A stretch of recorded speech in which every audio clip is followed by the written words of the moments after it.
মা হয়েছেন রূপসা চ্যাটার্জি। টেলি অভিনেত্রী রূপসা চ্যাটার্জি এক পুত্র সন্তানের জন্ম দিয়েছেন। ফুটফুটে পুত্র সন্তানের কী নাম রেখেছেন যদিও তা এখনও প্রকাশ্যে জানা যায়নি, তবে আশা করা যাচ্ছে যে এবছরের 26শে জানুয়ারি তিনি মা হয়েছেন। সোশ্যাল মিডিয়াতে তিনি অহরহ শেয়ার করে থাকেন তার বেবি রাম্পের ছবি এবং তার স্বামীর সঙ্গে ছবি। কিছুদিন আগেই তাকে স্বাদ ভক্ষণ করতে দেখা গেছে। প্রথমে 7 মাসের, পরবর্তীতে 9 মাসের স্বাদ ভক্ষণ করতে তাকে আমরা দেখেছি।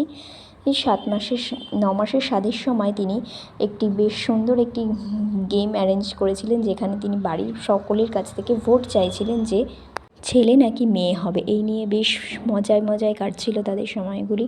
গত বছর 2024 সালে বিয়ে সেরেছিলেন রূপসা চ্যাটার্জি ও তার স্বামী সায়নদীপ। বছর ঘোরার আগেই তিনি সুখবর দিয়েছেন আমাদেরকে।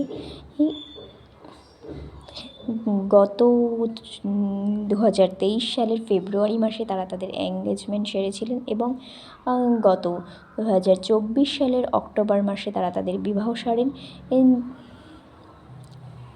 যদিও আশ্বিন মাসে বাঙালি মতে বিয়ে হয় না, তবুও তারা একটি বিশেষ দিন দেখেই বিয়েটা সেরে নিয়েছিলেন পুরোহিত মশাইয়ের কথা অনুযায়ী। এই মিষ্টি জুটিকে আপনাদের কেমন লাগে অবশ্যই জানাবেন। বিয়ের পর তারা হানিমুনও সেরেছেন, সেখানেও রূপসা চ্যাটার্জির বেবি বাম্প বেশ পরিলক্ষিত হয়েছেন। তবে তিনি নতুন কাজে কবে ফিরছেন সে বিষয়ে কিছু জানা যায়নি এখনও।